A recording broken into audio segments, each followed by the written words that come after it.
Hey everybody, welcome back to more reviews, and I am Andrew Moore.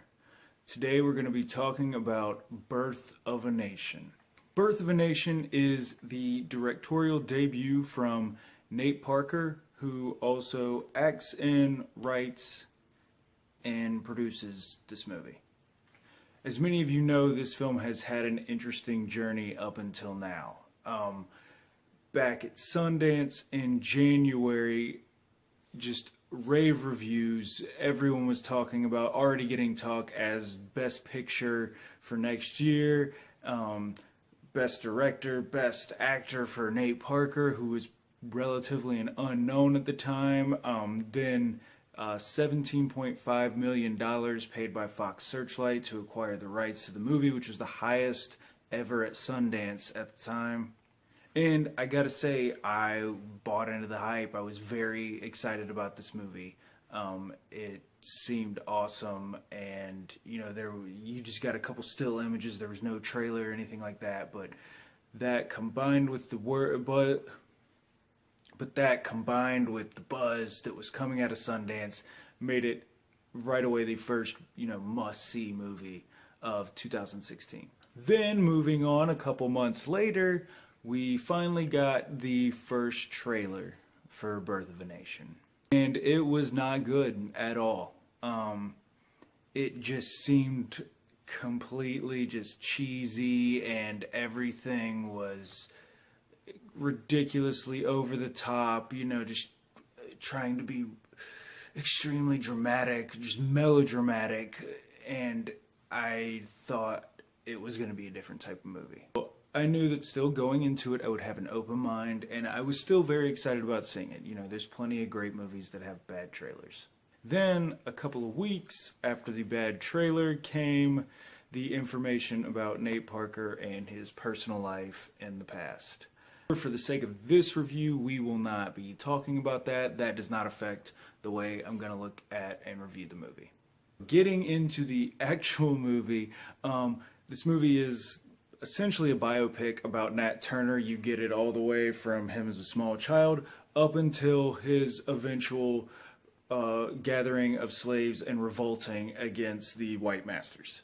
Nat Turner is a preacher that is being used by his owner, Sam Turner, to make a profit by having him go to, other plantations, whatever, and talking to other slaves about religion to basically calm them down. Turner starts to get wise to this, and they show you several scenes of him just, seeing awful things happening and finally leading to him making this choice that, they've had enough. Now, the big question here, now that it's finally out, is it actually a good movie? And the answer is yes, it is a good movie, but also a flawed one.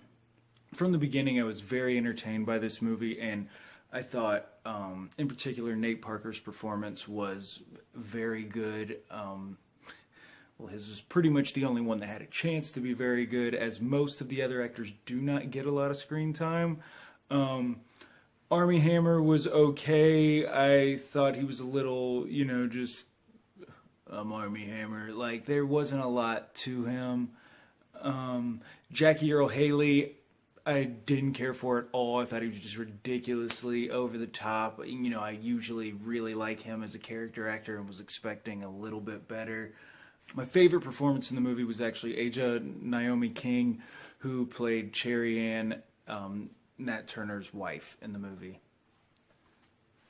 She was fantastic with her limited amount of lines, and I thought the scenes between her, Cherry Ann, and Nat Turner were by far some of the best scenes in the movie.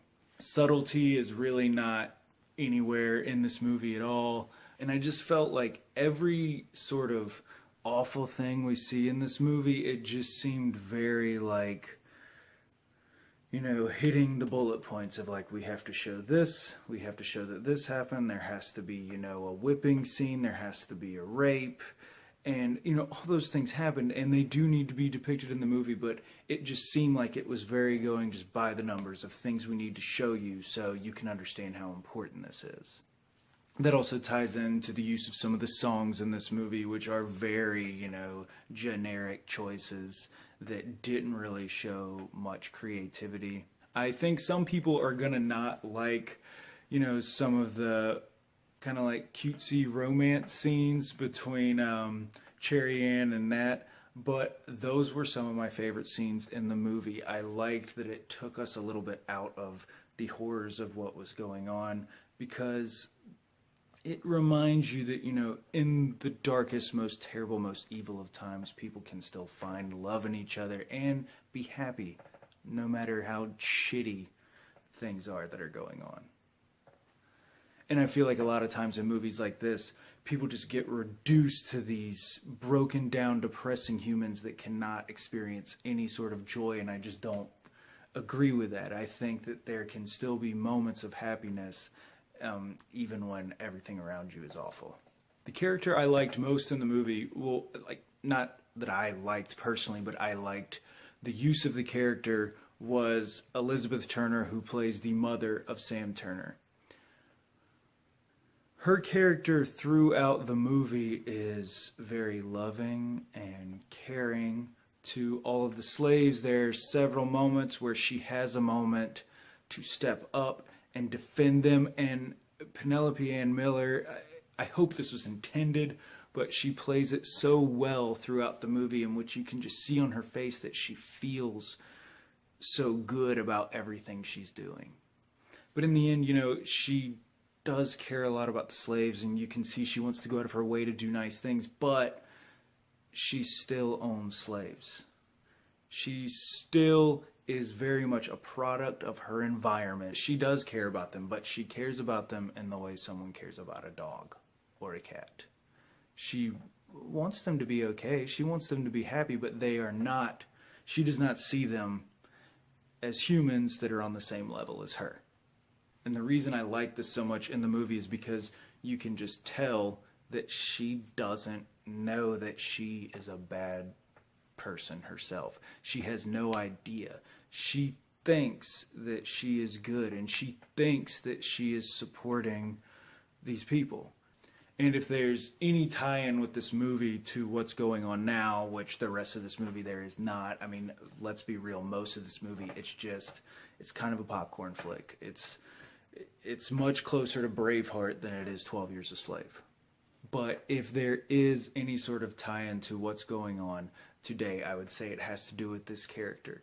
In the end, I really did actually like this movie, and I think some of the people who are hating on the movie just kind of want to jump on the bandwagon of hate. And yes, there are a lot of flaws, which I pointed out about the movie, but it was very entertaining. I think a lot of people are going to connect with this movie.